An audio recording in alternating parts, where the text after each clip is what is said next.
এই যে বর্তমানে শুরু হয়েছে আরেক শয়তানি, আবুল সরকার। হ্যাঁ, আবাল সরকার না, নাম যেটা আছে এটাই বলি, না মানুষ চিনবে না। দেখেন তার এমন এমন কথা, আমাদের ভাই বলেছেন কিছু কথা। একজন মানুষ ইসলাম থেকে বের হওয়ার জন্য এর চেয়ে বেশি কিছু লাগে না, কিন্তু দেখেন তাকে অনেকে মুসলমান মনে করতেছে। অনেকে ব্যাখ্যা দিচ্ছে যে ইসলামের মধ্যে নানান গ্রুপ আছে, নানান গ্রুপ আছে, শাফি মাযহাব আছে, হানাফি মাযহাব আছে, হাম্বলি মাযহাব আছে। কত বড় আল্লামা, সুবহানাল্লাহ। সমাজ জানে না সে মুরতাদ হয়ে গেছে। সমাজ যে জানে না তার প্রমাণ হচ্ছে সমাজপতিরা, যাদের দিকে গোটা দেশ তাকায় থাকে, যারা মনে করে ক্ষমতায় আসছি, তাদের শীর্ষ নেতৃত্ব থেকে আওয়াজ আসতেছে আবুল হোসেনের পক্ষে। তাকে আক্রমণ করা নাকি বাঙালির চেতনা আক্রমণ করা। যদি বাঙালির চেতনার নামে হয়, বাঙালির চেতনার অর্থ হয় আমার ইমান শেষ করা, যদি বাঙালির চেতনার অর্থ হয় আমার আল্লাহ আল্লাহর নবীকে কটূক্তি করা, খোদার কসম আমার কোনো দ্বিধা নাই, ওই চেতনায় আমি রাখতে পারি, ওই চেতনা আমি থুতু মারি। এটা কেমন চেতনা? ইমান শেষ হয়, এটা তোমার চেতনা নষ্ট হয়, তোমার এই চেতনায় এক দলা থুতু। আফসোসের সাথে কথাগুলো বলছি। একটা সময় ব্যক্তি পর্যায়ে নাস্তিকতার চর্চা হয়েছে, ব্লগে ব্লগে গ্রুপ করে করে, কিন্তু আমাদের দুর্ভাগ্য, আমাদের গুনার ফসল এখন আমাদের কাঁধে এমন এক সরকার চেপেছে, যে সরকারের হাত ধরে এখন আর ব্যক্তিগত পর্যায়ে নাস্তিকতার চর্চা হচ্ছে না, এখন রাষ্ট্রীয় পৃষ্ঠপোষকতায় নাস্তিকতার চর্চা হচ্ছে। আপনি বলবেন কোথায়, কেমনে? আমি কয়টা দেখাবো?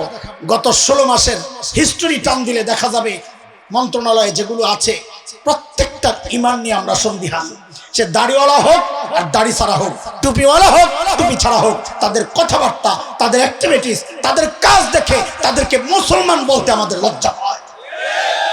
আপনি বলবেন দেখান দুই একটা, আমি দুইটা শোনাই আপনাদেরকে। এরকম অনেক উদাহরণ আছে।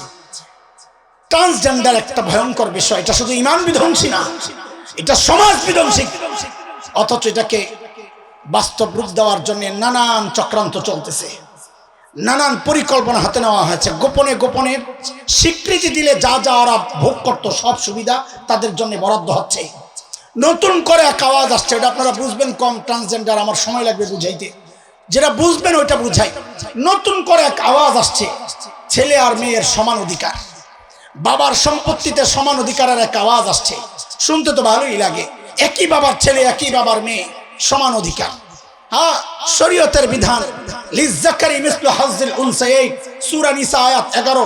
আল্লাহ বলেছেন ছেলে যা পাবে মেয়ে পাবে তার অর্ধেক, মেয়ে যা পাবে ছেলে পাবে তার ডবল। এর যুবকরা চিৎকার করে বলতো দেখি, এই বিধানটা কার? নাকি হাসান জামিলের, গহডঙ্গাওয়ালাদের? কথা বলেন, এই বিধানটা আমাদের খুলনার হজরতের?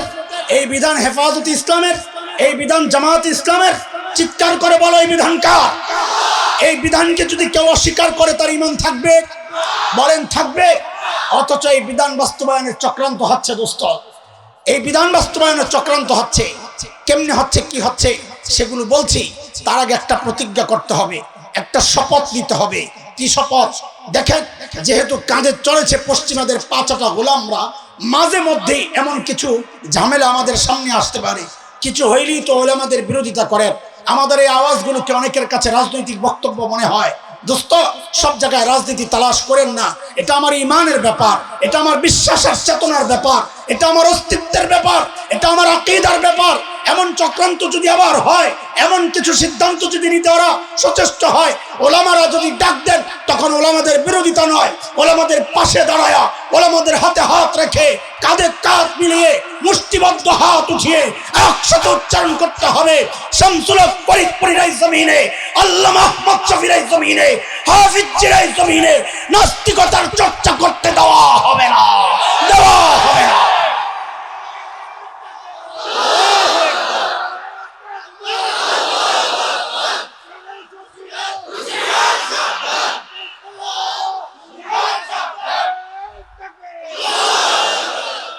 মুহতারাম হাজরিন, এরপরে ওরা এমন ভাবে অপপ্রচার চালাচ্ছে, সাধারণ মানুষের অন্তরে একটা সংশয় তৈরি হয়ে গেছে। আর আমি তো আমার মসজিদে যখন বয়ান করি, আমি কখনো ওয়াজ করি, কখনো ওয়াশ করি। যেমন এই জুমায় ওয়াশ গেছে ওই আবুল সরকারের লইয়া, বাউলদেরকে নিয়ে ওয়াশ। ওয়াশ তো বুঝে, মগজ ধুলাই। ওয়াজ করি কলবের জন্য, ওয়াজ করি মগজের জন্য, দুইটাই চলে। আমি যাদেরকে ওয়াজ করি এইরকম একটা এসে আমারে বলে কি জানেন, হুজুর এই বিধানটা না আমারও কেমন কেমন জানি লাগে। ওর কথা শেষ হওয়ার আগে আমি ওর মুখের দিকে তাকায় বলে দিছি, আপনার ইমানটা লইয়াও আমার কেমন কেমন জানি লাগে। কথা কি ঠিক আছে না বে? ঠিক। এই কথা আমার না আল্লাহর। হুজুরে বলেন কার? আরে আল্লাহ বলেছেন সূরাতুল আহজাব 36 নম্বর আয়াত 22 নম্বর পারার 2য় পৃষ্ঠার একদম প্রথম লাইন, হাফিজি কোরআন শরীফের, ওমা কানা লিমুমিনিন ওয়ালা মুমিনাতিন ইযা কাদাল্লাহু ওয়া রাসূলুহু আমরা আন ইয়াকুনা লাহুমুল খিয়ারাতু মিন আমরিহিম। আল্লাহ আল্লাহর রাসূলের কোন সিদ্ধান্ত আসার পর কোন কেমন কেমন লাগে বলার সুযোগ নাই, মেনে নেওয়ার নাম ইসলাম। বলেন মেনে নেওয়ার নাম।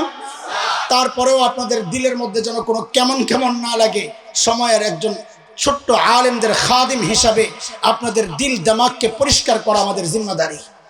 ইসলাম কি বলে, ওরা কি চায়? আল্লাহ বলেন যারা মুরতাদ হয়ে গেছে তাদের সমস্ত আমল বাতিল।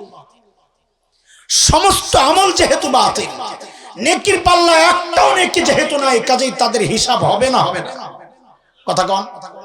তাইলে বিনা হিসাবে। প্রশ্ন হচ্ছে মুরতাদ কারা? মুরতাদ কারা ওই ব্যাখ্যায় আমি যাব না, শুধু অর্থটা শোনেন আজকে আপাতত।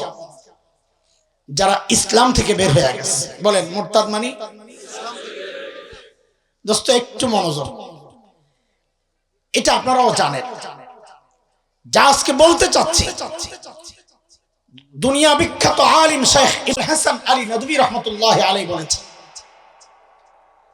মানুষ ইসলাম থেকে নবী আলাইহিস সালামের যুগেও বের হইছে, সাহাবীর যুগেও বের হইছে। নবীর যুগে ইসলাম থেকে বের হইছে একটা প্রমাণ শোনেন। মক্কা বিজয়ের দিন নবীজি যখন মক্কায় ঢুকেন, একটা সাধারণ ক্ষমা ঘোষণা করেছিলেন, লা তাসরিবা আলাইকুমুল ইয়াউম বইলা, আজকে সব মাফ, কোনো প্রতিশোধ নাই, সবাইকে মাফ করে দিলাম। কিন্তু কিছু মানুষের নাম বলেছেন, এদেরকে মাফ নাই, যেখানেই পাওয়া যাবে ধৈর্যই হত্যা করতে হবে। তারা কারা? বিখ্যাত আলিম শেখ ইবনে তাইমিয়া রাহমাতুল্লাহি আলাইহির একটা বিখ্যাত কিতাব আছে, আস-সারিমুল মাসলুল আলা শাতিমির রাসূল। ওই কিতাবে 15 জনের নাম আসছে। আব্দুল্লাহ ইবনে খাতাল, কুরতুনা, উরাইনা, সাররা, মাকিস ইবনে সুবানা, হুয়াইরিস ইবনে নাকিদ, আব্দুল্লাহ ইবনে জিবারা, আব্দুল্লাহ ইবনে সাদ ইবনে আবি সারাহ, ইকরামা ইবনে আবি জাহল, হুবার ইবনুল আসওয়াদ, হুবাইরাহ বিনতে আবি ওয়াহাব আল মখজুমি, কাব ইবনে জুহাইর, ওয়াহশি ইবনে হারব, হিন্দা বিনতে উতবা। নবীজি 15 জনের নাম বলেছেন যে যেখানেই পাওয়া যাবে ধৈর্যই হত্যা করতে হবে। ওই 15 জনের মধ্যে একটা ছিল আব্দুল্লাহ ইবনে খাতাল। আব্দুল্লাহ ইবনে খাতালের ইতিহাস থেকে জানা যায় ও মুসলমান হয়েছিল, মদিনাতে ছিল, মদিনার রাখালদেরকে হত্যা করে পশুগুলা নিয়ে মক্কায় পালায় আসে। তাহলে কি বোঝা গেল? আমাদের প্রমাণের জন্য যেটা দরকার যে নবীর যুগেও মানুষ ইসলাম থেকে বের হয়েছে। কথা বলেন। সাহাবীদের যুগেও বের হয়েছে। মুসাইলিমাতুল কাজ্জাব, রিয়াদের কাছের এক অঞ্চল ইয়ামামা, ওখানের এক বড় গোষ্ঠী বনু হানিফ, তার এক ব্যক্তি মুসাইলিমা মিথ্যা নবুয়তের দাবি করেছিল। তার অনুসারীরা ইসলাম থেকে বের হয়েছে সাহাবীদের যুগে। শেখ বলেন ওই যুগেও মানুষ ইসলাম থেকে বের হয়েছে, এই যুগে তার চেয়ে 1000 গুণ বেশি বের হচ্ছে। পার্থক্য কি? পার্থক্য হচ্ছে ওই যুগে যারা ইসলাম থেকে বের হয়েছে সে নিজেও জানতো আমি ইসলাম থেকে বের হয়ে গেছি, যেই সমাজে সে মুরতাদ হয়েছে সমাজ জানতো সে ইসলাম থেকে বের হয়ে গেছে। কিন্তু আফসোস এই যুগে মানুষ তার চেয়ে 1000 গুণ বেশি মুরতাদ হচ্ছে, সমাজ জানে না সে ইসলাম থেকে বের হয়ে গেছে, যে বের হয়েছে সে নিজেও জানে না। প্রমাণ ছোট্ট করে এখন আপনাদের সামনেও আছে প্রমাণ, আমি পেছনের একটা প্রমাণ আগে দেই। 2013 শাহবাগের গণজাগরণ মঞ্চ বসেছিল, মনে আছে? যুদ্ধাপরাধীদের বিচার ত্বরান্বিত করার দাবিতে, সে বিষয়ে আমি কথা বলছি না। কিন্তু ওই গণজাগরণ মঞ্চের আড়ালে কিছু কুলাঙ্গার নাস্তিক ব্লগার ইন্টারনেটে আমার নবী, প্রিয় নবী সাল্লাল্লাহু আলাইহি ওয়াসাল্লামের বিরুদ্ধে এমন সব জঘন্য লেখালেখি করেছিল। তখন কিছু ইমানদার সাহসী যুবক, নবী প্রেমিক, প্রকৃত আশিক রাসূল, আমি তো বলি আমার কোনো দ্বিধা নাই, তাদের ঈমান আমার চেয়ে শক্তিশালী ছিল, নবীর প্রতি তাদের ভালোবাসা আমার চেয়ে শক্তিশালী ছিল। কারণ ওরা যে কাজটা করেছে আমি হাসান জামিল সেটা করতে পারি নাই। সেই যুবকগুলা ওই সময়ের এক নাস্তিক থাবা বাবা চালাইতো রাজীব হায়দার নামক কুলাঙ্গার, তাকে হত্যা করেছিল। দোস্ত আফসোস, তখন শাহবাগে তার জানাজা হয়। জানাজা কেন পড়া হয়েছে? সমাজ জানে না সে ইসলাম থেকে বের হয়েছে। আমাদের যেটা বলা দরকার, সমাজ জানে না সে ইসলাম থেকে বের হয়েছে। আমরা জানি আপনার নাম করে খোঁচা দিবেন যে হুজুর আপনার মতো কোন মৌলবী সাহেব তো জানাজা পড়াইছে। জানাজা না পড়াইলে তো আর জানাজা হইতো না। হ্যাঁ, কথা সত্য, কিন্তু আমার ভাইটাকে জোরপূর্বক সেখানে নেওয়া হয়েছে। ওরা ওদের শক্তি দেখাইছে, মাওলানাও মাওলানার শক্তি দেখাইয়া দিছে, ওযু ছাড়া পড়াইয়া দিছে নামাজ। জানেন না? না, পরদিন পত্রিকায় আসছে 3 তাকবীর দিছে। 3 তাকবীর। জানাজায় তাকবীর কয়টা? আমি একটারে জিজ্ঞেস করলাম, পিছন থেকে কেউ লোকমা দেয় নাই, ভুল ধরে নাই যে তাকবীর একটা বাকি আছে। ওই বেটা জবাব দিছে বড় আজীব, বলে পিছনে যে খাটাসগুলা দাঁড়াইছিল ওরা জানলে না জানাজায় তাকবীর কয়টা। ভুল ধরার জন্য তো জানা লাগবে। ধরেন আপনি ধান মাপবেন, তো এক পাল্লায় পাথর রাখছেন, আরেক পাল্লায় ধান রাখেন নাই, মাপা যাবে? কেন যাবে না? আপনারা বলবেন কেন যাবে না, কিন্তু আমি যেটা বলি শিখাইয়া দিচ্ছি ওইটাই বারবার বলবেন। সারা বয়ানে আমি একটা কথাই জিজ্ঞেস করব, আপনারা শুধু এই জবাবটুকুই দিবেন। এইটা আপনাদের একটা ডিউটি আজকের। কেন যাবে না? বলেন যে পাল্লা একটা খালি, মাপা কেন যাবে না? আবার বলেন, আবার বলেন। যেহেতু পুরো বয়ান আপনাকে ডিউটি একটাই, তাই বারবার মুখস্থ করেন যেন ভুল না হয়। ভুল হলেন তো সোজা মুরগি, কোনো কথা আপনার না। পোলামেন্টে আমি আবার জিজ্ঞেস করি, এক পাল্লায় লোহা রাখছেন পাথর, আরেক পাল্লায় ধান দেন নাই, মাপা যাবে? কেন যাবে না? পাল্লা খালি বলি নাই, এই তো মুরগির, এই জন্যই তো হুমকি দিছি। এক না বললে সব যাবে শেষ হইয়া। বলেন ঠিক করে, কেন মাপা যাবে না? পাল্লা একটা খালি। ঠিক তার উল্টাও হইতে পারে, এক পাল্লায় ধান দিছেন আরেক পাল্লায় পাথর দেন নাই, মাপা যাবে? কেন যাবে না?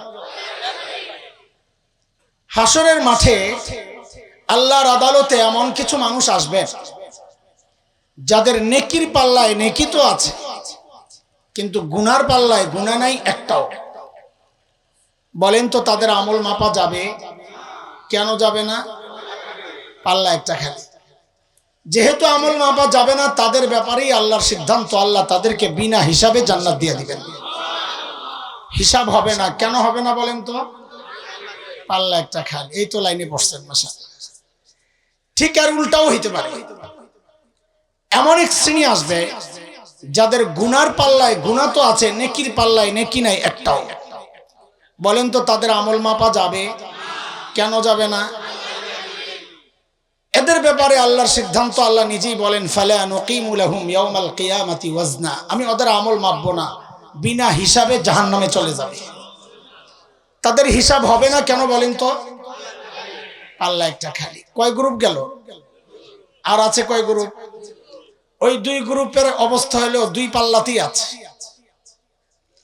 কারো নেকির পাল্লা ভারী, কারো গুনার পাল্লা ভারী। যদি নেকির পাল্লা ভারী হয়, তার ব্যাপারে আল্লাহর কি সিদ্ধান্ত? আল্লাহ নিজেই বলেছেন সূরাতুল কারিআর মধ্যে, ফাআম্মা মান সাকুলাত মাওয়াজিনুহু ফাহুয়া ফি ঈশাতির রাদিয়াহ। যার নেকির পাল্লা ভারী, আল্লাহ বলেন সে জান্নাতি। ওয়া আম্মা মান খাফফাত মাওয়াজিনুহু ফাউম্মুহু হাওিয়াহ। যার নেকির পাল্লা হালকা, আল্লাহ বলেন সে জাহান্নামী। একটু দ্রুত বলেন, কয় গ্রুপ হলো? এক গ্রুপ বিনা হিসাবে জান্নাত, আরেক গ্রুপ বিনা হিসাবে, আরেক গ্রুপ হিসাব সহ জান্নাত, আরেক গ্রুপ হিসাব সহ জাহান্নাম। কয় গ্রুপ হলো? চলেন আমরা একটা একটা করে জানি।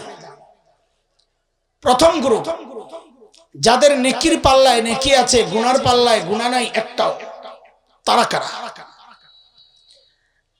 আহলুস সুন্নাহ ওয়াল জামাতের আকীদা, যাদের দাওয়াতে আপনারা এসেছেন, যারা আজকে বয়ান করেছেন, করবেন, দোয়া করবেন। হযরত সদর সাহেব হুজুর রাহমাতুল্লাহি আলাইহির যে আকীদা, উলামায়ে দেওবন্দের যে আকীদা, সেটা হচ্ছে সমস্ত নবী মাসুম নিষ্পাপ, কোন নবী জিন্দেগিতে কোনো গুনাহ করেন নাই। কেন করেন নাই সেটা ভিন্ন সাবজেক্ট, ওই বিষয়ে ঢুকলে আমার দেরি হয়ে যাবে। তবে একটু ইশারা দিয়ে যাই যেন এমনটা না হয় যে একটা বিষয় সামনে আসছে এই বিষয়ে আপনি কিছুই জানেন না, এমনটা যেন না হয়। সমস্ত নবী কেন নিষ্পাপ তার অনেক মৌলিক কারণ আছে। এর মধ্যে একটা মৌলিক কারণ হচ্ছে সমস্ত নবীকে আল্লাহ নিজেই গুনাহ থেকে বাঁচায় রাখছে। বলেন নবীরা গুনাহ কেন করেন নাই? আবার প্রশ্ন আসবে আপনাদের, আল্লাহ কেন নবীদেরকে বাঁচাইছেন? ওটারও জবাব আছে। সূরা হজ 17 নম্বর পারার একদম শেষ পৃষ্ঠা আল্লাহ বলেন, আল্লাহু ইয়াসতাফি মিনাল মালাইকাতি রাসূলান ওয়া মিনান নাস। আল্লাহ বলেন সমস্ত রাসূল আমি আল্লাহ নির্বাচন করেছি। বলেন রাসূল কার নির্বাচন? কোন রাজা বাদশার নির্বাচন। এখন কোন নবী রাসূল যদি গুনাহ করেন তো আল্লাহর নির্বাচনটাই প্রশ্নবিদ্ধ হয়ে যায় যে আমাদেরকে গুনাহ থেকে বাঁচাতে আপনি কাদেরকে নির্বাচন করলেন? তারা নিজেরাই তো গুনাহ করে। আল্লাহর নির্বাচন যেন প্রশ্নবিদ্ধ না হয়, ওই জন্য আল্লাহ তাআলা নিজে সমস্ত নবীকে গুনাহ থেকে বাঁচায় রাখছেন। যেমন হযরত ইউসুফ আলাইহিস সালাম নাম জানেন? কেমন ছিলেন? আমার মতন কালা বেটা? কেমন কেমন সুন্দর? শুনেন একবারে বলেন, এর চেয়ে সুন্দর আল্লাহ কাউরে বানান নাই, বানাবেন না। বইলা থাইমেন না, না বইলা বলবেন তবে বলেন ঠিক করে, এর চেয়ে সুন্দর আল্লাহ কাউকে বানান নাই, বানাবেনও না। থাইমেন না, না বলেন না। তবে মানে আমাদের নবী আলাইহিস সালাম ছাড়া আমাদের নবীর সৌন্দর্যের সাথে কারো সৌন্দর্যের তুলনা হয় না।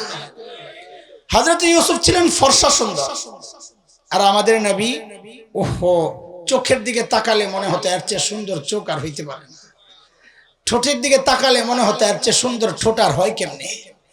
কালার ছিল বড় মিষ্টি, সুবহানাল্লাহ, তাকাই থাকতে মনে চাইতো। হযরত ইউসুফের সৌন্দর্যে পাগল হয়েছে মিশরের মেয়েরা, বিশেষ করে ফার্স্ট লেডি জুলাইখা।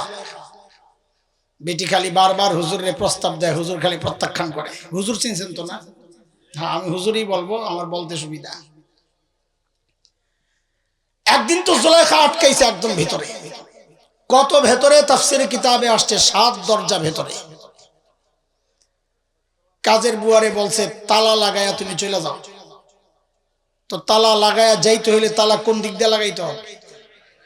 বাহির দিয়া। বলে এটাও একটা বলা লাগে। হ্যাঁ বলা লাগে, সামনে কাজে লাগাবো, এই চিপা চাপার কথা। হযরত ইউসুফ দেখছেন আমি তো ফেসে গেছি, তখন তিনি কি করেছেন? কোরআন বলেছে সব কথা। সূরা ইউসুফ 23, 24, 25, 26 লম্বা আল্লাহ আলোচনা করেছেন বিষয়গুলো। আল্লাহ বলেন, وراودته التي هو في بيتها عن نفسه وغلقت الأبواب وقالت هيت لك قال معاذ الله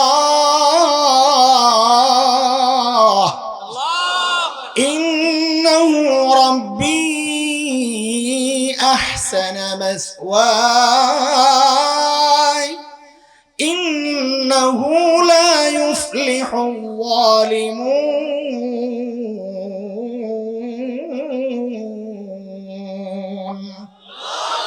হযরত ইউসুফ দিছেন এক চিৎকার, ও আল্লাহ আমারে বাঁচা। বিপদে বললে কাকে ডাকতে হয়? ক্ষমতায় যেতে হলে কাকে ডাকতে হয়? ক্ষমতা দেন কে? নামান কে? আরো জোরে বলতে হবে, ইজ্জত দেন কে? নামান কে? সব কে দেন? শুধু বাচ্চা দেয় খাজা বাবা।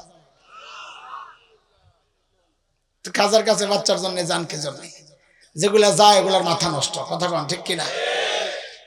24 নম্বর আয়াতে আল্লাহ বলছেন আমি ইউসুফকে বাঁচাইয়া দিছি। আমি পুরো আয়াতের তর্জমা করব না, আমি শুধু মূল কথাটা বলে আগানোর দরকার। কিভাবে বাঁচাইছেন 25 নম্বর আয়াত থেকে আল্লাহ নিজেই বলতেছেন। আচ্ছা 24 নম্বর আয়াতে আল্লাহ বলেছেন আমি বাঁচাইছি, তাহলে নবীদেরকে কে বাঁচান? কিভাবে বাঁচাইছেন আল্লাহ বলতেছেন, واستبق الباب وقدت قميصه من دبر وألف يا سيدها لدى الباب قالت ما جزاء من أراد بأهلك سوءا إلا أن يسجن أو عذاب أليم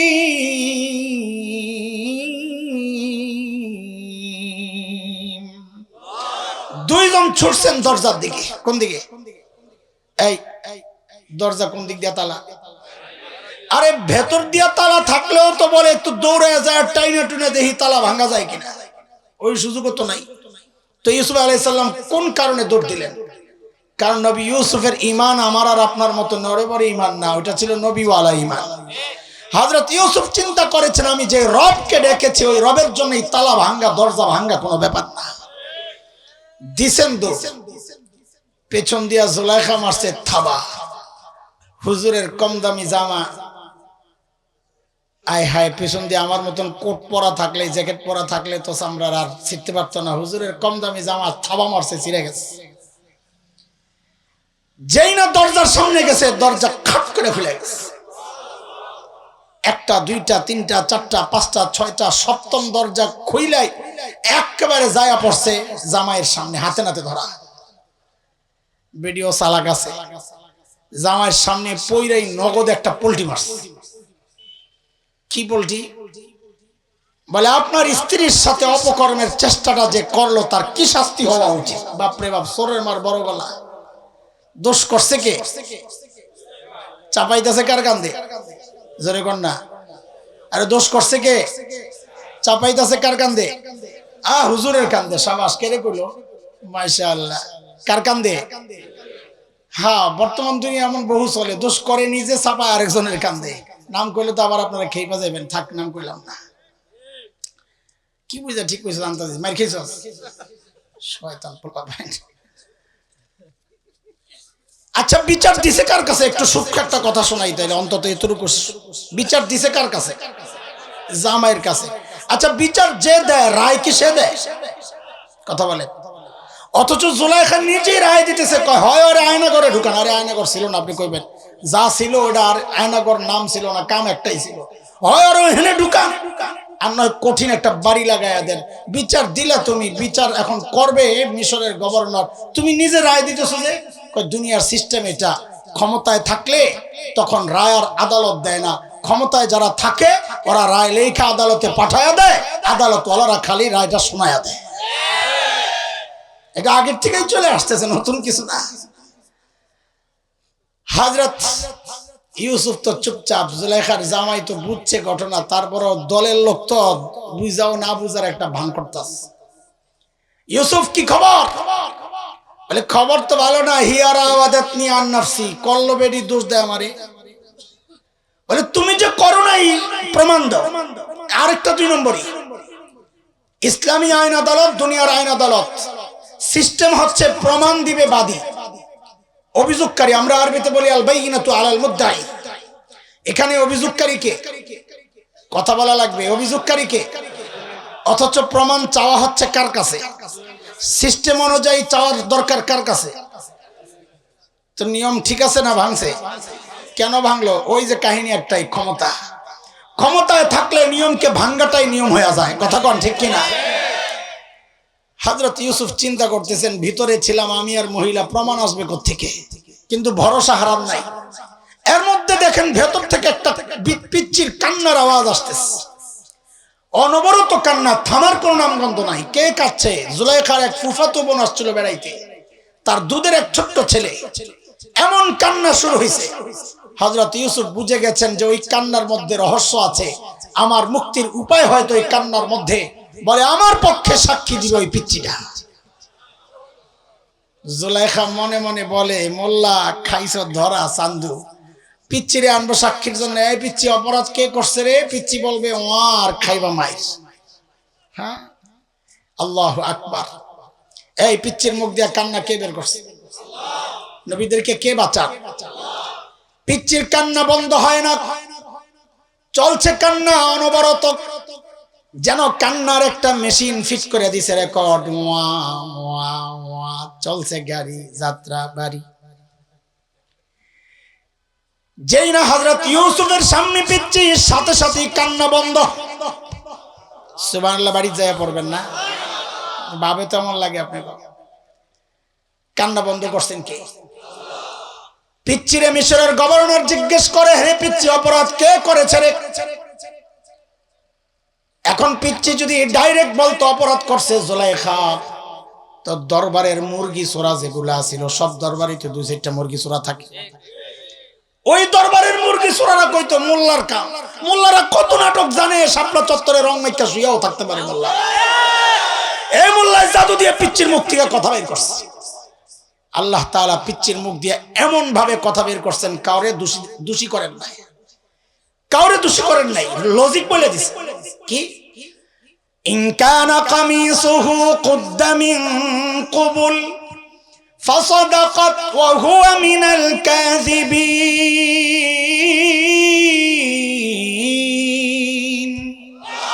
ওয়া ইন কানা কামিসুহু কুদ্দা মিন দুবুর ফাকাযাবাত ওয়া হুয়া মিনাস সাদিকিন। পিচ্চি কি বলে? হুজুরের জামাটা চেক করে। কি বলে? জামা চেক করলে যদি দেখেন জামার সামনে দিয়া ছিঁড়া, তো বুঝবেন হুজুরই দোষ করছে। জুলাইখা নিজেরে বাঁচাইতে গিয়া থাবা থুবা মারছে, হুজুরের জামা ছিঁড়া।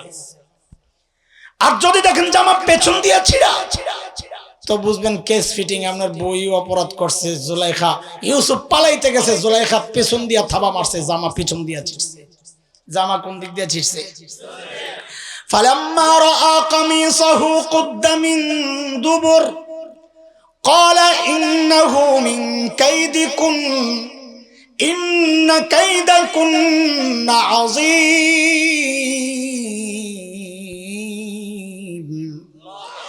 যেই দেখছে জামা পেছন দিয়া ছিঁড়া, জুলাইখার জামা বলে, জুলাইখা জামাই, তোরা বেডিরা বড় চক্রান্ত করস, তোদের চক্রান্ত বড় মারাত্মক।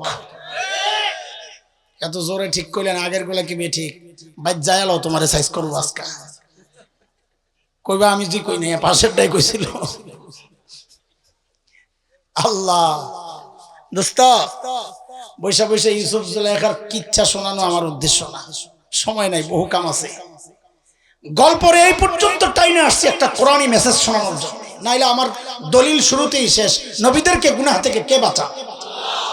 দলিল শেষ আমার। এই পর্যন্ত কেন আসছে এবার বুঝে।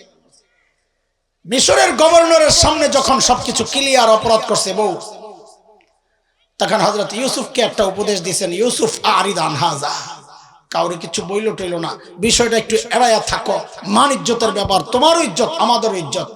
এরপরের কথাটা সারা দুনিয়ার মানুষের জন্য মেসেজ, কোরআনী মেসেজ। জুলাইখা, ওয়াস্তাগফিরি লিযামবিক ইন্নাকি কুনতি মিনাল খাতিইন। অপরাধ করে বড় গলায় কথা বলতে হয় না, অপরাধ করে আরেকজনের কান্দে চাপাইতে হয় না, অপরাধ করে মাফ চাইতে হয়। অপরাধ করে বড় বড় কথা বইলা নতুন করে আগুন জ্বালানোর চক্রান্ত করা যায় না। কোরআনী মেসেজ, আমার কথা না। বলেন এবার পিছনে জায়গা, আবার নবীদেরকে কে বাঁচা? হযরত ইউসুফকে কে বাঁচাইছেন? সমস্ত নবী বিনা হিসাবে। আরো আছে এই উম্মতেরও 70,000 গ্রুপ, প্রত্যেক গ্রুপে 70,000 বিনা হিসাবে জান্নাতে যাবে। আমি এই বিষয়ে আর কথা বলছি না, আমার কথা জরুরি রয়ে গেছে। যেটা বলার দ্বিতীয় অংশটা, এটা সবচেয়ে গুরুত্বপূর্ণ, মনোযোগ লাগবে। আপনারা তো হুজুরের বয়ান শুই না মনোযোগ হারাই লেছেন, কারণ আমি এত জমায়া জমায়া রাখতে পারবো না, সেই যোগ্যতা আমার নাই, আমি দুর্বল মানুষ, আগেই কইছি। একটু মনোযোগ দিয়ে শুনবেন। হ্যাঁ হ্যাঁ, তাড়াতাড়ি শেষ করার আমি রাস্তা খুঁজুন কর। আমি তো এদিকে কম আসা হয়। এখন আপনারা যেই কয়জনই আছেন, অর্ধেক তো গেছেন গা বুঝছি, যেই কয়জনই আছেন আমার পিছন টাকা লাগবে না, আমি যেটা কইছি বিশ্বাস হয় না তো। দেখেন কতটুকু অনাস্থা আমার উপরে। আচ্ছা শোনেন, মনোযোগ থাকবেন ইনশাআল্লাহ। মাশাআল্লাহ, ইনশাআল্লাহর জোর আছে। দেখি কে কে ঘুমাইছেন, একটা হাত উড়ায় দেখান তো। আল্লাহু আকবার। এই নিয়ে আপনাকে মনোযোগের অবস্থা, হায় খোদা, এই নিয়ে মনোযোগ। আমি কি ঘুমের পরীক্ষা করছি না মনোযোগের? 2-4 জন ইনশাআল্লাহ কয় না, এটা শাস্তি দিছে আল্লাহ। ওয়ালা তাকুলু লিশাইইন ইন্নী ফাইলুন যালিকা গাদা ইল্লা আন ইয়াশা আল্লাহ। করব বলবো, করার সাথে সাথে বলবো ইনশাআল্লাহ। ঠিক আছে ইনশাআল্লাহ, মনে থাকবে ইনশাআল্লাহ। দেখেন হাসরের মাঠের কয় গ্রুপের কথা বলছিলাম, দ্বিতীয় গ্রুপটা একটু শুনে। যাদের গুনার পাল্লায় গুনাহ আছে, নেকি নাই একটাও। আচ্ছা, একজন মানুষ জিন্দেগিতে কোনো ভালো কাজ করে নাই এমন হইতে পারে? ফেরাউন জীবনে ভালো কাজ করে নাই, কি করছে একটা কম তো? আরে মুসা আলাইহিস সালাম রে পালছে, নাকি কম ভালো কথা? একজন নবীরে বড় করছে, কম কথা? বুঝেন নাই কথা? এটা কম বড় কথা? একজন নবীরে বড় করছেন, সুবহানাল্লাহ। জীবনে মানুষ একটা হইলো ভালো কাজ করে করে কিন্তু একেবারে একটা নেকিও নাই। মানেটা কি? মানে হচ্ছে ঈমান ছাড়া কোনো নেকির হিসাব হয় না। ঈমান ছাড়া নেকির। এইবার বলেন তো, গুনার পাল্লায় গুনাহ আছে, নেকির পাল্লায় একটা নেকিও নাই, তারা কারা হইতে পারে বলেন তো? হ্যাঁ, কাফের মুশরিক, তাই না? আপনাদের জবাব ঠিক আছে, কিন্তু আমরা ওই কাফের মুশরিক নিয়ে আজকে কথা বলবো। কাফের মুশরিক সবাই চিনে। আরেকটা গ্রুপ আছে যারা বিনা হিসাবে জাহান্নামে যাবে, তাদেরকে আমরা অনেকেই চিনি না। তাদের নামও আমার মতো, আরো সুন্দর সুন্দর নাম। থাকেও মুসলমান সমাজে, মরার পরে জানাজা হয়, কুলখানিও হয়, মৃত্যুবার্ষিকীও হয়, কিন্তু বিনা হিসাবে জাহান্নামে যাবে। তারা কারা? আল্লাহ বলতেছেন সূরা বাকারা। কাদিয়ানী একটা গ্রুপ, আমরা কোন গ্রুপ না, আমরা একটা মূলনীতি বলতেছি। তারা কারা? সূরা বাকারায় আল্লাহ বলছেন, ومن يرتد منكم عن دينه فيمت وهو كافر فأولئك حبطت أعمالهم في الدنيا والآخرة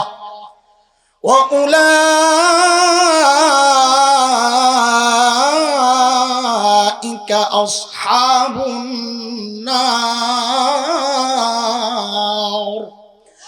هم فيها خالدون।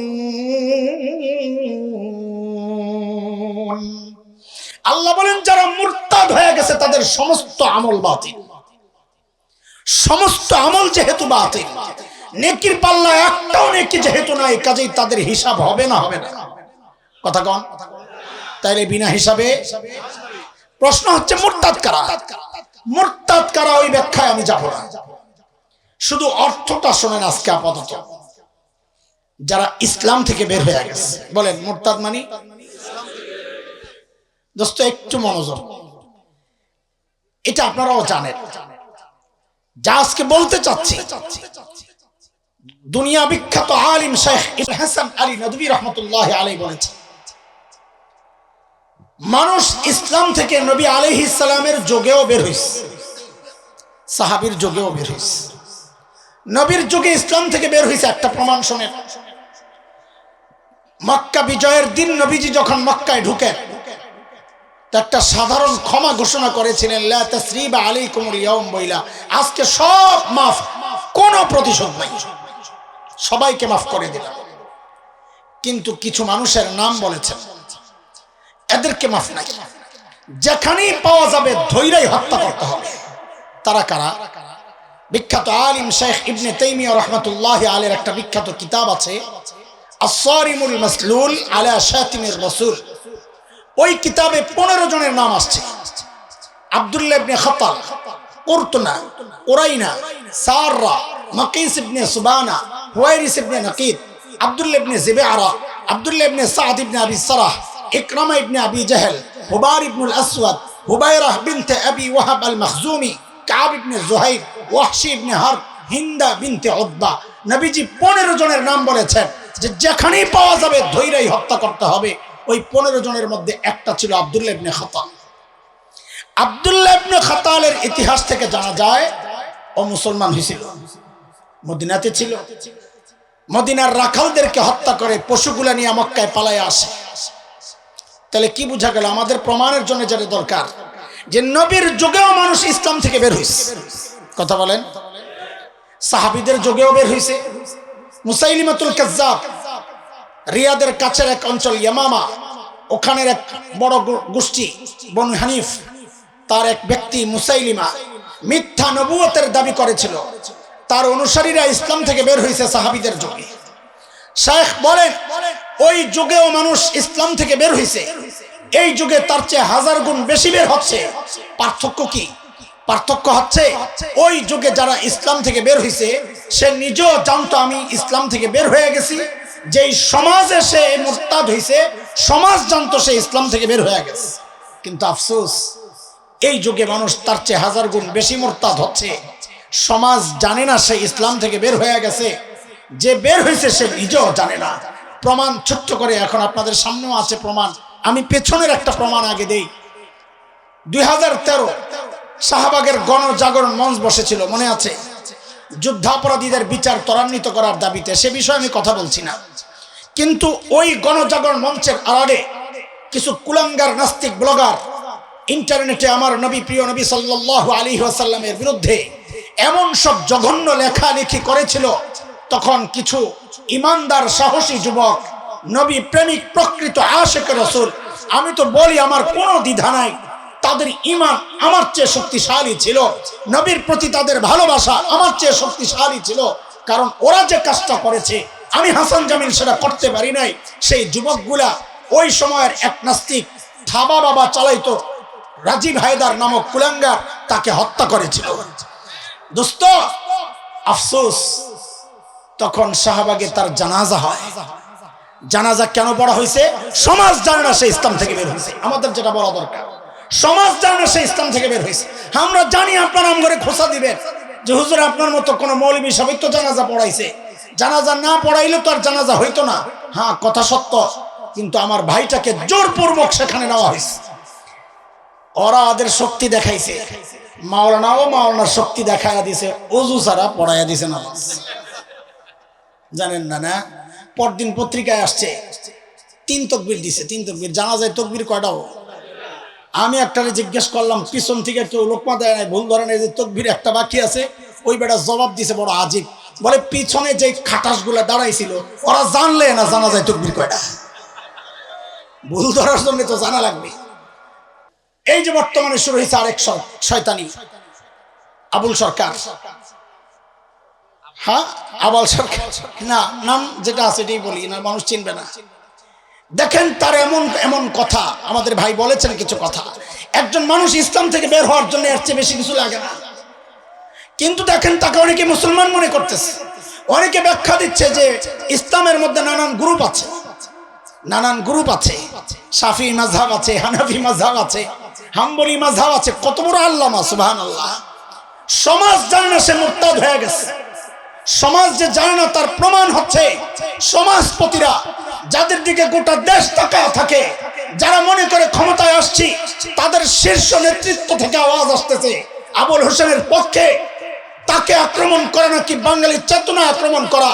যদি বাঙালির চেতনার নামে হয়, বাঙালির চেতনার অর্থ হয় আমার ঈমান শেষ করা, যদি বাঙালির চেতনার অর্থ হয় আমার আল্লাহর নবীকে কটূক্তি করা, খোদার কসম আমার কোনো দ্বিধা নাই, ওই চেতনায় আমি রাখতে পারি, ওই চেতনা আমি থুতু মারি। এটা কেমন চেতনা?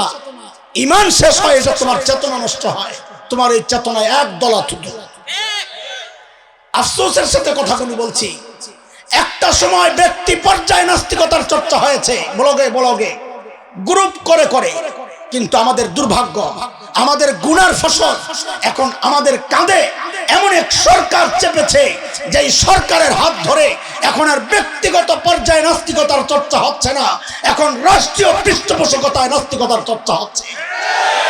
আপনি বলবেন কোথায়, কেমনে? আমি কয়টা দেখাবো?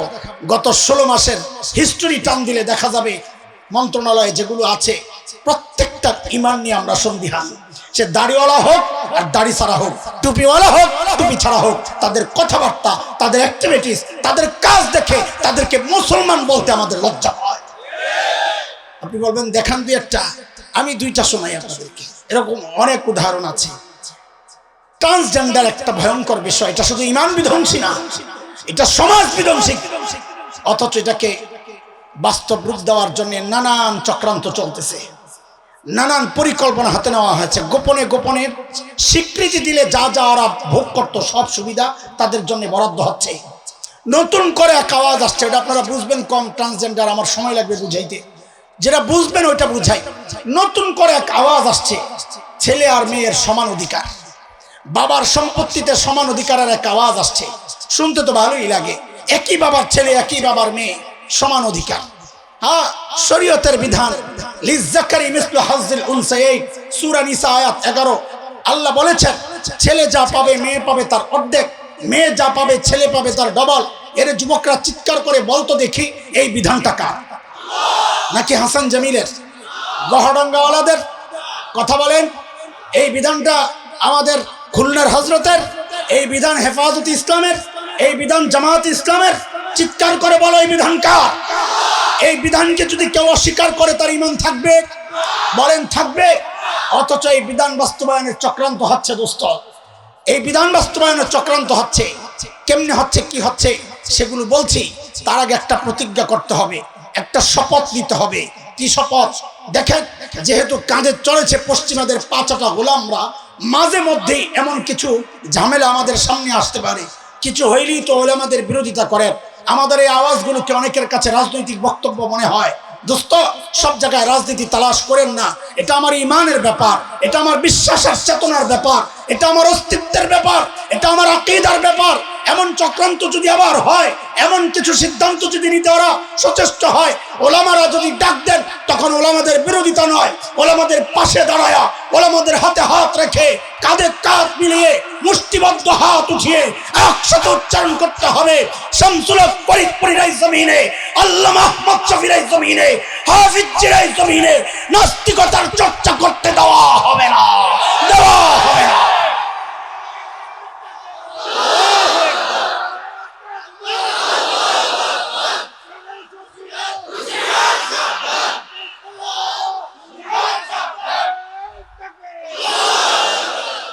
মুহতারাম হাজরিন, এরপরে ওরা এমন ভাবে অপপ্রচার চালাচ্ছে, সাধারণ মানুষের অন্তরে একটা সংশয় তৈরি হয়ে গেছে। আর আমি তো আমার মসজিদে যখন বয়ান করি, আমি কখনো ওয়াজ করি, কখনো ওয়াশ করি। যেমন এই জুমায় ওয়াশ গেছে ওই আবুল সরকার লইয়া, বাউলদেরকে নিয়ে ওয়াশ। ওয়াশ তো বুঝে, মগজ ধুলাই। ওয়াশ করি কলবের জন্যে, ওয়াশ করি মগজের জন্যে, দুইটাই চলে। আমি যাদেরকে ওয়াশ করি, এইরকম একটা এসে আমারে বলে কি জানেন, হুজুর এই বিধানটা না আমারও কেমন কেমন জানি লাগে। ওর কথা শেষ হওয়ার আগে আমি ওর মুখের দিকে তাকায় বলে দিছি, আপনার ইমানটা লইয়াও আমার কেমন কেমন জানি লাগে। কথা কি ঠিক আছে না বে? ঠিক। এই কথা আমার না আল্লাহর। হুজুরে বলেন কার? আরে আল্লাহ বলেছেন সূরাতুল আহজাব 36 নম্বর আয়াত 22 নম্বর পারার 2য় পৃষ্ঠার একদম প্রথম লাইন, হাফিজি কোরআন শরীফের, ওমা কানা লিমুমিনিন ওয়ালা মুমিনাতিন ইযা কাদাল্লাহু ওয়া রাসূলুহু আমরা আন ইয়াকুনা লাহুমুল খিয়ারাতু মিন আমরিহিম। আল্লাহ আল্লাহর রাসূলের কোন সিদ্ধান্ত আসার পর কোনো কেমন কেমন লাগে বলার সুযোগ নাই, মেনে নেওয়ার নাম ইসলাম। বলেন মেনে নেওয়ার নাম। তারপরেও আপনাদের দিলের মধ্যে যেন কোনো কেমন কেমন না লাগে, সময়ের একজন ছোট্ট আলেমদের খাদিম হিসাবে আপনাদের দিল দিমাগকে পরিষ্কার করা আমাদের জিম্মাদারি। ইসলাম কি বলে, ওরা কি চায়? সমান অধিকারকে ইসলাম কোথাও সাপোর্ট করে না, এটা আপনিও করার কথা না। সমান অধিকার মানে কাউকে বঞ্চিত করা। আমার ভাই তার পিচ্চি পোলারে লইয়া জামা বানাইব, কাপড় কিনছে 6 গজ, তো পোলার লাগবে 1.5 গজ, ভাইয়ের লাগবে কত 4.5 গজ। এখন ভাইজানের বিবি কয়, তুমি আমার পোলাটার উপর সবসময় জুলুম করো, ঠগাও। বলে কেন? কই যে 1.5 গজ আর 4.5 গজ, এইবার অর্ধেক অর্ধেক কাটো, 3 গজ 3 গজ করে কাটো, সমান অধিকার। বলেন তাইলে হুজুরের জামা হইব? আর হবে? হবে হবে না কেন? ওই জামা গায়ে দিয়ে আর আপনাদের সামনে আসতে পারবো না, ওই বউর সামনে যেতে পারবো রাতে। কথা কর। সমান অধিকার এটা একটা ধোঁকা, এটা একটা ধোঁকা। ইসলাম দেয় ন্যায্য অধিকার। আরে ন্যায্য অধিকার আর সমান অধিকার কেমনে বুঝাবো আপনি করে? এই এই স্টেজে লম্বা আছে কোনো? লম্বা লম্বা আল্লাহ লম্বা বানাইছে এমন আছে দুই একটা? কই? সুবহানাল্লাহ। দোস্ত দাঁড়ান, কি এক শাস্তি দিলাম দোস্ত। দোস্ত দাঁড়ান, আপনার উসিলায় যদি মানুষের দিল পরিষ্কার হয়, এর চেয়ে আরেকটু লম্বা কম আরেকজন দরকার। একজন থেকে দাঁড়ায় যান না পাশের থেকে, মাশাআল্লাহ। এর চেয়ে আরেকটু ছোট আরেকটা দরকার, তিনজন দরকার। শাবাশ, নারে তাকবীর। ওজনে ওজন মিলে গেছে। আর একটু সামনে আসলে আমার বুঝাইতে সহজ হইতো। মাশাআল্লাহ, আল্লাহর সবচেয়ে বড় লম্বা বান্দা। মাঝখানেরটা আরেকটু কম, শেষেরটা আরেকটু কম। ধরেন একটা দেয়াল গেছে আমার এই ভাইয়ের থুতনি বরাবর, তো বলেন তো পাশেরটার চোখ ঢাকছে কিনা, পরেরটার কপাল ঢাকছে কিনা? এখন দেয়ালের ওই পাশে একটা কিছু হচ্ছে যা তিনজনের দেখা অবশ্যই দরকার। কয়জন দেখবে? কয়জন দেখবে? একজন। এখন পাশের থেকে হুজুর 3টা ইট পাঠাইছেন না, ওই 3টা ইট দিয়ে তোমরা দেখার ব্যবস্থা করো। এখন সমান অধিকারওয়ালাদেরকে যদি দায়িত্ব দেওয়া হয় এই 3 ইট 3 জনকে বন্টন করে দাও, তো সমান অধিকারওয়ালারা বলবে 3 জনকে সমান সমান 3টা দিয়ে দাও। আচ্ছা বলেন তো সমান সমান 3টারে দিলে এই ভাই তো ইট ছাড়াই দেখতো, ইটটা তার দরকার আছে, খামাখাই পড়ে থাকবে পায়ের তলে, কোনো লাভ নাই। মাঝখানেরটা 1 ইট দিলে সে দেখবে, তার চোখ ভাসবে। কিন্তু 3 নাম্বারটারে 1 ইট দিলে সে দেখবে, বলেন দেখবে, তার কপাল ভাসবে, চোখ নিচে থাকবে, তাই কিনা? তাহলে 3টারে সমান 3 ভাগ করলে একজন বঞ্চিত হবে কিনা? বলেন বঞ্চিত হবে কিনা? আর যদি হুজুরের দায়িত্ব দিতেন, ইসলাম অনুযায়ী বন্টন করে দিতেন, তো হুজুর বলবে ইসলামে সমান বন্টন না, ইসলামে ন্যায্য বন্টন। ইসলামে তো ইসলামে ন্যায্য বন্টন হলে কি করবে? ভাইরে বলতো, ভাই আল্লাহ আপনারে লম্বা বানাইছে, ইট দিয়া কি করবেন? মাঝখানেটারে বলতো, নে তুই তো একটা দিয়েই দেখস, 2টার তো তোর দরকার নাই। 3 নাম্বারটারে 2টা দিত, ও 2টার উপর দাঁড়ায়া দেখতেছে, মাঝখানেরটা একটার উপর দাঁড়ায়া দেখতেছে, 1 নাম্বার জন ইট ছাড়াই দেখতেছে। এর নাম হচ্ছে ন্যায্য বন্টন। আপনারাই বলেন সমান বন্টন ইনসাফ হইছে না ন্যায্য বন্টন ইনসাফ হইছে? বইয়া পড়েন। মাশাআল্লাহ। ছেলে আর মেয়ে যাবে নানার বাড়ি, বাবারে বলতেছে বাবা নানার বাড়ি যাব। যাও, হিহির একটা অর্থ আছে। তো বাবা বুঝছে, বাবাও চালাক, ডিজিটাল ফেসবুক চালায়। তো বাবা মেয়েরে দিছে 50 টাকা, বাবা মানে হুজুর, মেয়েরে দিছে, তাড়াতাড়ি কথা কন আমি জামুগা। মেয়েরে দিছে, ছেলেরে দিছে 100 টাকা। কত? ও আল্লাহ, সমান অধিকার নারীবাদীরা এই দৃশ্য দেখেই খেপে গেছে। হুজুররা সবসময় মেয়ে করে ঠকায়, কিন্তু হুজুর পরে কি বলছে ওইটা আর শোনেও না, বলেও না, কাউরে শুনতেও দেয় না। হুজুর মেয়েরে 50 টাকা দিয়া, ছেলেরে 100 টাকা দিয়া, সাথে সাথে বলতেছে আব্বু গোপালগঞ্জ যাইতে রিক্সা ভাড়া 50 টাকা লাগবে, আসতে 50 টাকা লাগবে, আব্বু ভাড়াটা তুমি দিয়ে দিও। আচ্ছা বলেন তো এখন মেয়ের ব্যালেন্স আছে কত, ছেলের ব্যালেন্স কত? আসলে ঠকছে কে, ছেলে না মেয়ে? আসলে কেউ ঠকে নাই। কেন? ছেলের শক্তি আছে, বাইরে কামাই টামাই করবে, তার ভবিষ্যৎ আছে। মেয়ে তো নাই, আস্তে আস্তে একটু বাজার টাজার খাওয়া লেগে ওরে বাবা দিছে, এটা কোনো বিষয় না। এটাকে আরো সুন্দর করে বুঝেন। আমাদের মাদ্রাসার কিছু টাকা পয়সা উঠছে, কালকে বাজারে যাবে। তো মোহতামিম সাহেব জিজ্ঞেস করতেছে, হুজুর বাজারে যাবেন, টাকা লাগবে কত? বলে 5000। এই বলেন তো কত? কি জন্যে? এই প্রত্যেকটা শব্দ আমার সাথে বলা লাগবে। কি জন্যে? কত? মোহতামিম সাহেবের পিচ্ছি আছে একটা, আব্বু আমি একটু বাজারে যাই। যাও। ওই হিহির অর্থ বুঝছেন তো? তো আব্বু বুঝছে, পকেট থেকে একটা কচকচে 100 টাকার নোট বাইর করে বলে নেও, মজা খাইও। কত? কি জন্যে? বলেন আবার কত? কি জন্যে? হুজুরকে দিছেন কত? কি জন্যে? এটা বলা লাগবে কি জন্যে। যেই না পিচ্চির সামনে বাবা 100 টাকা ধরছে, পিচ্চি এমন এক মোচড় মারছে, কি হয়েছে? সবসময় আমার লাগে কিপটেমি করো। আরে কি হয়েছে বলবি তো, আমি 100 নেব না। কত লাগবে তো? আমার 5000 দিবা। কত? 5000 কেন? হুজুরকে দিছ। আরে হুজুর তো বাজার করবে, ও তাতে কি, আমিও তো বাজারে যাব, সমান অধিকার। আচ্ছা আপনারা বলেন, এই পিচ্চির সমান অধিকারের দাবিটা এটা যৌক্তিক দাবি না পাগলামি? আরো জোরে বলেন, আরো জোরে বলেন। এটা ভালো বুঝছেন না। এইবার আসেন তো ইসলামের বন্টনটা একটু দেখে আসি। আল্লাহ ছেলেকে ভাগ দিয়েছেন 2, কত বলেন? মেয়েকে বলেন, বলেন কত? ছেলে কত? মেয়েকে? আল্লাহ ছেলেকে ভাগ দিয়েছেন 2টা, কিন্তু দায়িত্ব দিয়েছেন 4টা। বলেন ভাগ কয়টা? দায়িত্ব মেয়েকে ভাগ দিয়েছেন একটা। দায়িত্ব আমি যেভাবে বলি পোলাপান ওইভাবে বলবা, তাইলে যারা সংশয়বাদী ওদের কলিজার মধ্যে লাগবে, সংশয় নিচে দিয়ে বেরিয়ে যাবো। বা বলো ভাগ কয়টা? দায়িত্ব জিরো। এমনি কইছি আমি, দায়িত্ব জিরো। ধাক্কা মারবে যেন কলিজায় যায় লাগে। বল আবার, ছেলেরে ভাগ দিয়েছেন কয়টা? দায়িত্ব। মেয়ের ভাগ কয়টা? দায়িত্ব। এবার ঠিক আছে, ছেলের ভাগ কত? দায়িত্ব 4। দায়িত্ব কেমনি বুঝে? 1 নাম্বার, আল্লাহ ছেলেকে যেন বলছেন, এরে ছেলে তুমি যদি স্বামী হও তো স্ত্রীর ভরণ পোষণের দায়িত্ব সব তুমি স্বামীর। 2 নাম্বার, ও ছেলে তুমি যদি বাবা হও তো কন্যার ভরণ পোষণের দায়িত্ব তুমি বাবার। 3 নাম্বার, ও ছেলে তুমি যদি সন্তান হও তো মায়ের ভরণ পোষণের দায়িত্ব তুমি সন্তানের। 4 নাম্বার, ও ছেলে তুমি যদি ভাই হও তো বোনের ভরণ পোষণের দায়িত্ব তুমি ভাইয়ের। বলেন তো ভাগ কয়টা? দায়িত্ব কয়টা? তাইলে 2 ভাগ দায়িত্ব 4টা কেন? বলে 2 ভাগ দিয়া এই 4 গ্রুপের বাজার কইরা খরচপাতি চালাইয়া এরপরে খাওয়াইতে। 2 কেন বলেন? 2 কেন?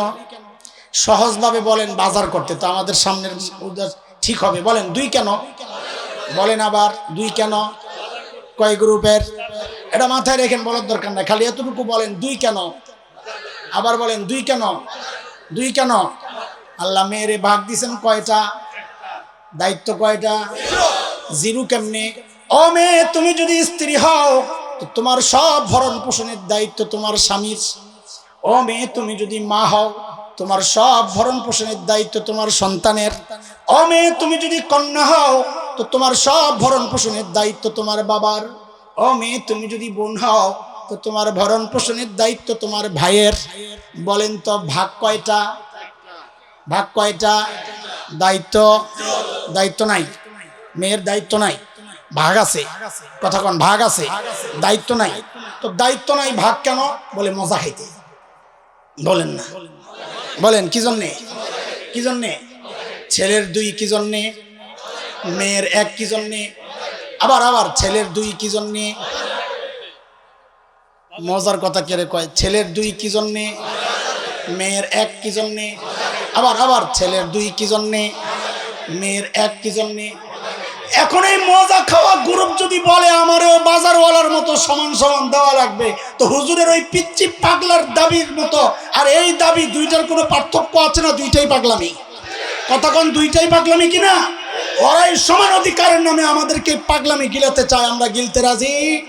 বলেন গিলতে রাজি না? ইনশাআল্লাহ, ইনশাআল্লাহ ওরা একটা শরীয়তের বিধান, একটা 2টারে এদেশ থেকে তাড়াইতে চায়। আমরা স্বপ্ন দেখি এদেশের শরীয়তের সমস্ত বিধান একদিন বাস্তবায়ন হবে ইনশাআল্লাহ। ইনশাআল্লাহ এদেশে কোরআনী শাসন কায়েম হবেই হবে ইনশাআল্লাহ। হ্যাঁ, সব দেখা আমাদের শেষ। শেষ না? স্বপ্নের বাংলাদেশ দেখা শেষ। বলে স্বপ্নের বাংলাদেশ দেখা, সোনার বাংলাদেশ, ডিজিটাল বাংলাদেশ, আর কোনটা রয়েছে? স্মার্ট বাংলাদেশ। ওটারে দেখা শেষ করি, লম্বা টাইম দেখছি তো, দেখতে দেখতে একেবারে শেষ। বলেন এবার সোনার বাংলাদেশ, আগামাথা ঠিক রাখিস। স্বপ্নের বাংলাদেশ, সোনার বাংলাদেশ, ডিজিটাল বাংলাদেশ, স্মার্ট বাংলাদেশ, সব দেখা শেষ। আর কিছু দেখতে চাই না, এখন একটাই দেখতে চাই, কোরআনের বাংলাদেশ। কথা কও ঠিক আছে ইনশাআল্লাহ? হ্যাঁ ঠিক আছে, আল্লাহ কবুল করেন। কয় গ্রুপ গেল তাড়াতাড়ি কহ, ভালো লাগে না। কয় গ্রুপ গেছে? বিনা হিসাবে জান্নাত, বিনা হিসাবে। আর আছে কয় গ্রুপ? 2 গ্রুপ। 1 গ্রুপ যার নেকির পাল্লা ভারী, কই যাবে? আর যদি নেকির পাল্লা হালকা হয় কই যাবে? শুনেন, এতক্ষণ কি বুঝছেন? এখন একটা পরীক্ষা, মনোযোগ দিয়ে জবাব দিয়েন, আন্দাজি তালে তালে মেরেন না। ধরেন নেকির পাল্লায় নেকি আছে গোটা বাংলাদেশটার যেই ওজন, কত লক্ষ ট্রিলিয়ন টন হবে আল্লাহ ছাড়া কেউ জানে না, ঠিক কিনা? এই ওজন নেকির পাল্লায় রাখছে। একটু বুঝা শুনে বলেন তো, নেকির পাল্লা ভারী না হালকা? এই সাবাস, কে রে কইছে এটা? মাশাআল্লাহ। দাঁড়া দাঁড়া দাঁড়া দাঁড়া, তোর মাথায় মগজ আছে, আল্লাহ কবুল করুক। এই ভারী কেমনে কইলেন? এখন আমি আরেকটা কম, তখন তো জোলেখার মতো পল্টি মারবেন। নেকির পাল্লায় বাংলাদেশ সমান নেকি শূন্যায় ভারী কয়া লাইলেন, গুনার পাল্লার দিকে তাকায় দেখি ভারত সমান ওজনের গুণা। এইবার কম তো নেকির পাল্লা ভারী না হালকা? এই তো মারছে জোলেখার পল্টিটা, না বুঝা খালি পল্টি মারে। এইবার বলেন তো নেকির পাল্লায় নেকি আছে 1 কেজি, ভারী না হালকা? বলেন যে হুজুর বলার সময় হয় নাই, পাশের পাল্লায় কি আছে আগে ওইটা বলেন। বলে পাশের পাল্লায় গুনাহ আছে আধা কেজি। এইবার নেকির পাল্লা ভারী না হালকা? এরা দোস্ত খেয়াল করেন তো, গোটা বাংলাদেশ সমান নেকিরাই খাও, পাল্লা ভারী করা যায় নাই, অথচ 1 কেজি নেকি রাখার কারণে পাল্লা ভারী হয়ে গেছে। কি বোঝা গেল? নেকি বেশি কম এটা পাল্লা ভারী হওয়ার জন্য যথেষ্ট না। পাল্লা ভারী করার জন্য বেশি গুরুত্বপূর্ণ হইল গুনার পাল্লা খালি করা। তাহলে মূল মনোযোগটা কই দেওয়া দরকার? নেকির পাল্লায় না গুনার পাল্লায়? কোথায় কোথায় বলেন কোথায়? ওই জন্য আমাদের বড়রা সবসময় নেকি বেশি করা, ওই দিকে উৎসাহ করা দেওয়ার চেয়ে বেশি গুরুত্ব দেন গুনাহ ছাড়াও, গুনাহ ছাড়াও, গুনাহ ছাড়াও। নেকি বেশি করে কেউ আল্লাহওয়ালা হয়েছে এটা হইতে পারে না। কেউ আল্লাহওয়ালা হয়েছে তো গুনাহ ছেড়ে দিয়ে আল্লাহওয়ালা হয়েছে। মাঝে মাঝে হজে যে সফরে পাবলিকের উপর খুব বিরক্ত লাগে। আমাদের বুজুর্গরা, আমার এক ওস্তাদ আছে অনেক বড় আল্লাহওয়ালা, ফরিদাবাদ মাদ্রাসার মুফতি আবু সাঈদ শাহ হুজুর, নাম শুনছেন? হুজুররা কন্যা, হ্যাঁ ওস্তাদ মাশাআল্লাহ, মুফতি আবু সাঈদ শাহ হুজুর। আরে কি বুজুর্গ মানুষ। হুজুরের ছোট্ট একটা ঘটনা শোনাই আপনি করে, হ্যাঁ শুনবেন? এনার্জি আছে তো? আল্লাহওয়ালাদের গল্প শোনা দরকার, নিজের বিষয়। এইবারের হজের সফর হুজুরের সাথে আমার। তো একদিন আমি, মাওলানা মামুল হক ভাই আর আইয়ুব ভাই 3 জনে ঘুরতেছি, নামাজ শেষ, এখন বাসার দিকে যাব। তো মসজিদে নববীর 2-3 জন খাদেম আমগরে দেখা দৌড়ে আইছে। আমগরে দেখা মানে আমি না, মানে মামুন ভাই দেখা, আমি লগে আছি এই জন্য আমগরে দেখ বললাম আর কি, আমার কোয়েন না যে ভাব লইতেছে বেটা, দৌড়ে আইছে। মুসাফা টুসাফা কইরা কয় হুজুর আমরা 20-25 বছর ধরে এখানে খেদমতে আছি। হুজুর রিয়াজুল জান্নায় গেছিলেন? তা আমরা গেছি ভাই, একটু চান্স পাইছি, কোনো ব্যবস্থা? কয় হ্যাঁ আমরা ঢুকাইয়া দিতে পারবো। কখন দিবা? কয় কালকে 11:30টায় এবেন, তোর জোহরের নামাজের যে গ্রুপটা যায় ওটার লাগে ঢুকাই দেন। তো আমরা 3 জন, এই অফার কি আর সারা যায় রে ভাই? এটার জন্য মানুষ বিশাল লাইন দিয়ে দিনকে দিন খাড়ায় থাকে, রিয়াজুল জান্নাহ একটু নামাজ পড়বে। তো 11:30টায় আমরা গেছি। তো আমগরে একদম পুলিশ ডাক দিয়া আলাদা নিয়ে চেয়ারে বসার আছে, ওরা কি বলছে টলছে কে জানে। তো আমগরে নিয়ে বসায় রাখছে। আজানের ঠিক আগ মুহূর্তে ঢুকাইছে, একেবারে সবার নবীজির রওজার কবরের একদম কাছে পাশে নিয়ে আমগরে বসাইছে। ওখানে বৈশা নিবিড়ে নামাজ পড়ছি, তেলাওয়াত করছি, কান্নাকাটি করছি, খুব ভাল লাগছে। তা আমি মনে মনে চিন্তা করতেছি, এরা আবার আমগরে কয়ে রাখছে এরকম খাস কোন আলেম বাংলাদেশ থেকে আসলে আপনারা বইলেন, আমরা ব্যবস্থা করে দিব। তা আমি ওই সময় মনে মনে চিন্তা করে রাখছি যে আমাদের ওস্তাদ হুজুরকে, হুজুর আমরা একই হোটেলে থাকি, হুজুরকে কালকে আমি নিয়ে আসব।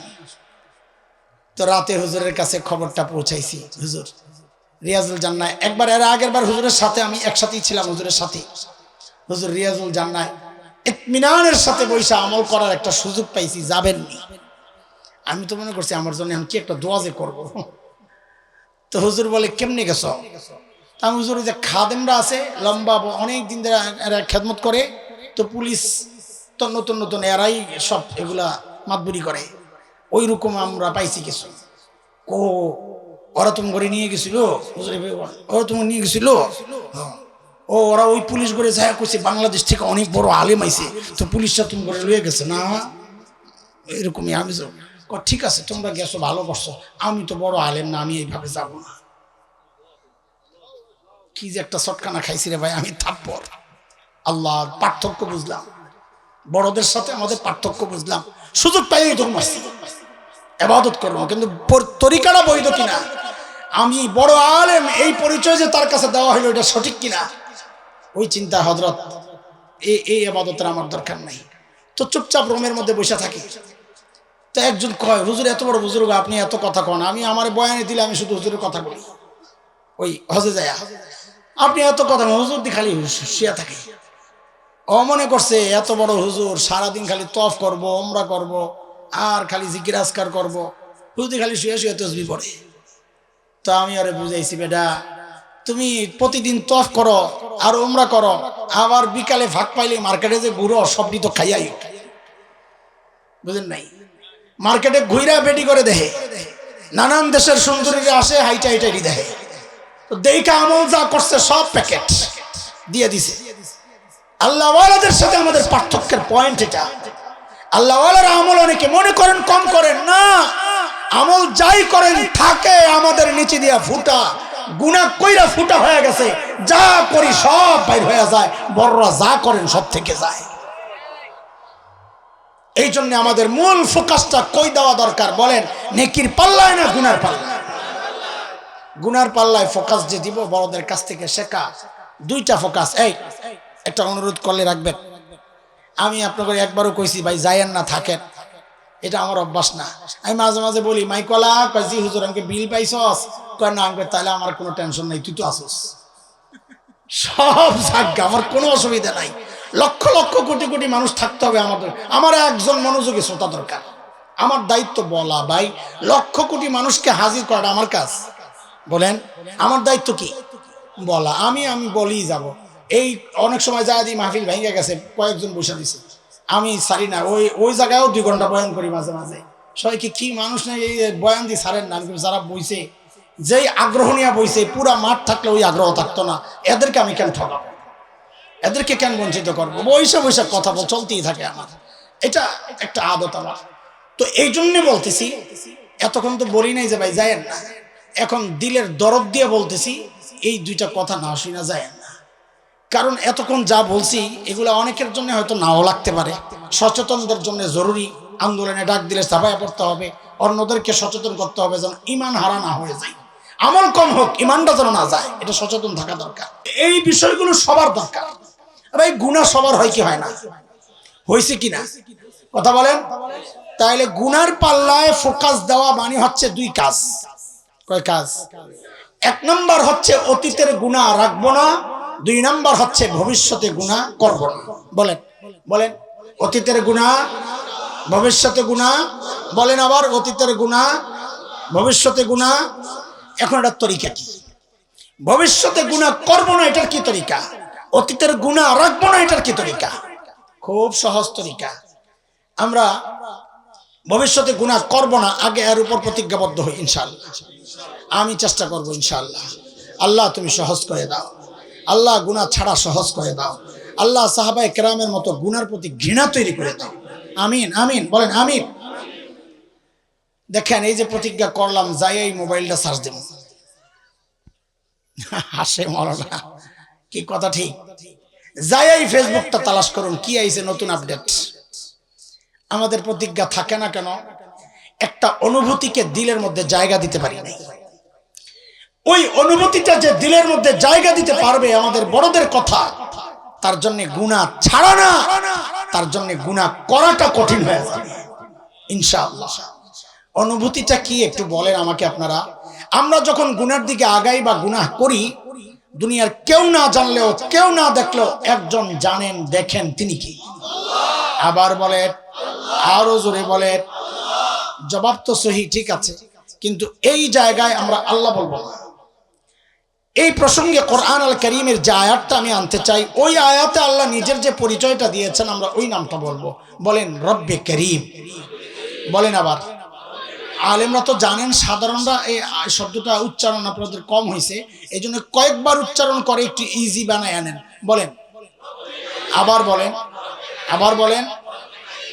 তা আমি আবার জিজ্ঞেস করি, এইবার সহি জবাব দিবেন। আমরা গুনার দিকে আগাইলে দুনিয়ার কেউ না জানলেও, কেউ না দেখলেও একজন জানেন, দেখেন, তিনি কে? আবার বলেন। তিনি শুধু জানেন, দেখেন না, আরেকটা কাজ করেন, তিনি ডাকতে থাকেন। ছোটবেলায় আমরা যখন কোনো পাপ করতাম, মুরব্বীরা বা অপরাধ করলে মুরব্বীরা পেছন থেকে ডাকতেন না, এই কাজটা কেন করতেছো, ডাকতেন না? তো আল্লাহও ডাকেন। তো কয় কাজ হইল আল্লাহর? 3 কাজ। জানেন, দেখেন, ডাকেন। বলেন জানেন, দেখেন, ডাকেন। বলেন জানেন, দেখেন, ডাকেন।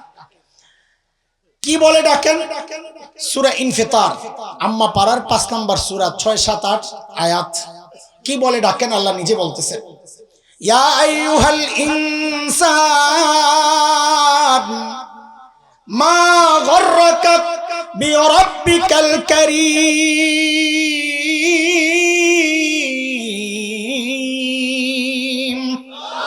ও মানুষ, ওই করিম রবের ব্যাপারে তোমারে কে ধোকায় ফেললো? আরে কার কাছ থেকে কি পায়া তুমি তোমার করিম রব ভুলে গেলা?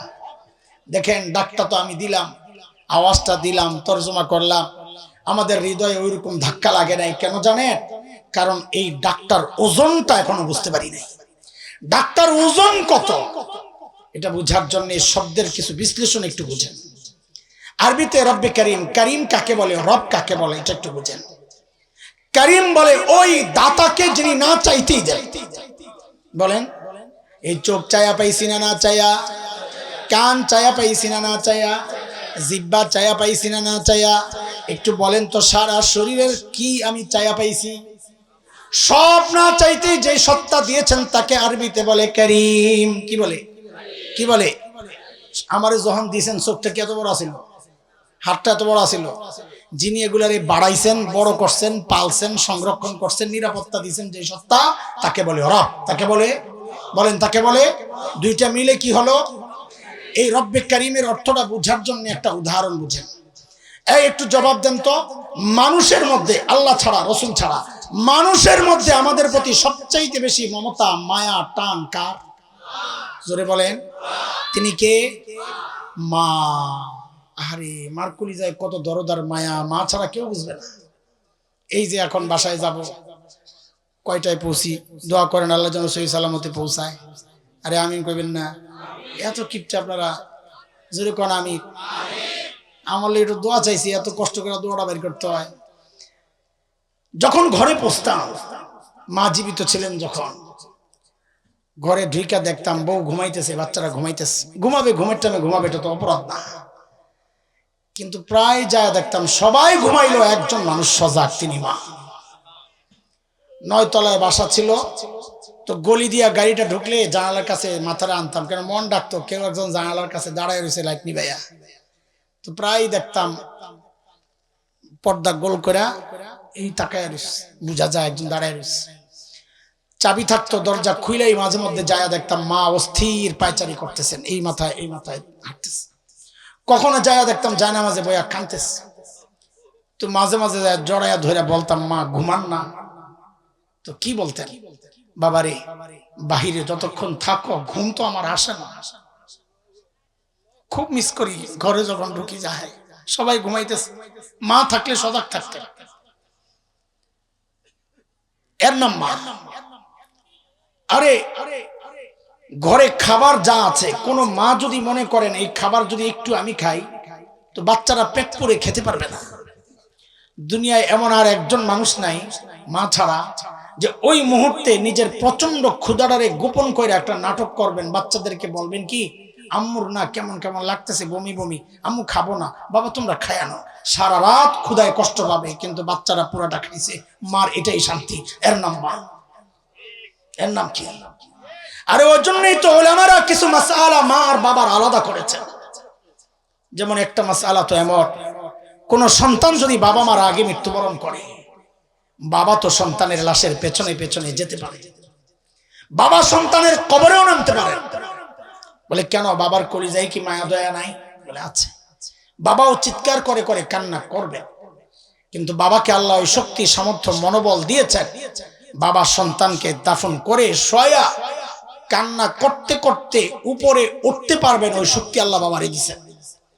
কিন্তু কোন মায়ের জন্য সন্তানের লাশের পেছনে যাওয়া চলবে না, কোন মায়ের জন্য সন্তানের কবরে নামা চলবে না।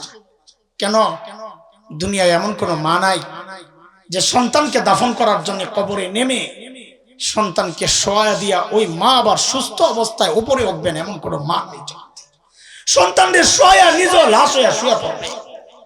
এরে ভাই, একটু জানতে চাই, এই যে মার কলিজা এত দরদ, এত মমতা, এত মায়ার ভালোবাসা, কারণটা কি বলেন তো? মা আমার 2 চোখের 1 চোখ বানাইছেন সেই জন্যে, মা আমার একটা কান বানাইছেন সেই জন্যে, মা আমার একটা হাত বানাইছেন সেই জন্যে। আচ্ছা একবারে বলে ফেলেন না, মা আমার শরীরের কি বানাইছেন? কি বানাইছে? বলেন বলেন, কি বানাইছে? কিছুই বানান নাই, কিছুই বানান নাই। তারপরেও মার কলিজা এত দরদ, মা আমার কিচ্ছু বানান নাই, অল্প কয়দিন ভাড়াটিয়ার মতো আমার পেটে জায়গা দিছেন, হওয়ার পর লালন পালন করেছেন, কিচ্ছু বানান নাই। তাতেই মার কলিজা এত দরদ আর মায়ার মমতার ভালোবাসা, কিচ্ছু বানান নাই। তারপরেও তাইলে যে আল্লাহ আমার চোখ বানাইছেন ওই আল্লাহর কত মায়া, যে আল্লাহ আমার হাত পা বানাইছেন ওই আল্লাহর কত মায়া, যে আল্লাহ আমার এত এত নিয়ামত দিয়া বাঁচায় রাখছেন ওই আল্লাহর কত মায়া। এর জালিম কত মায়া বুঝো না।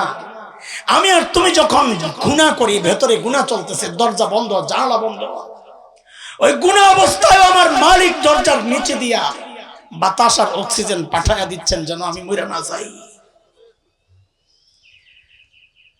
এরে আমার ভাই বন্ধুরা, আমি আর আপনি যখন গুনার দিকে আগাই, তখন আমার মালিক ওই মায়ার কথাগুলো মনে করায়া দিয়া দিয়া ডাকতে থাকেন, এই বলে ইয়া আইয়ুহাল ইনসান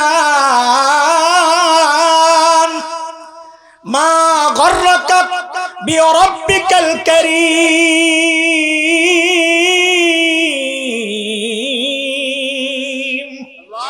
ও মানুষ, ওই কারীম রবের ব্যাপারে তোরে কে ধোকায় ফেলবে? যেই চোখ দিয়া তুই গান দেখতেছস, সিনেমা দেখতেছস, ওই চোখ কিন্তু তোর নায়ক নায়িকা দেয় নাই, আমি কারীম দিছি রে বান্দা, না চাইতে দিছি। যে কান দিয়া তুই গান শুনতেছস, ওই কান কিন্তু তোর গায়ক গায়িকা দেয় নাই, আমি কারীম দিছি, না চাইতে দিছি। আমার দেওয়া নেয়ামত দিয়া আমার নাফরমানি তুই করছস কেন রে বান্দা? মা গররাকা বিরাব্বিকাল কারীম। কেন বল, কেন? আমাদের বড়দের কাছ থেকে শোনা। আল্লাহু আকবার, আল্লাহু আকবার, লিল্লাহি তাকবীর। হযরত ওয়ালার আগমন, বলেন হযরত ওয়ালার আগমন। মাশাআল্লাহ, মারহাবা। আমার বাপ এসে পড়ছে, বলার কোনো কথা নাই আর। আল্লাহ আমার বাপকে লম্বা নেক হায়াত দান করেন। আমিন আমিন আমিন। দাস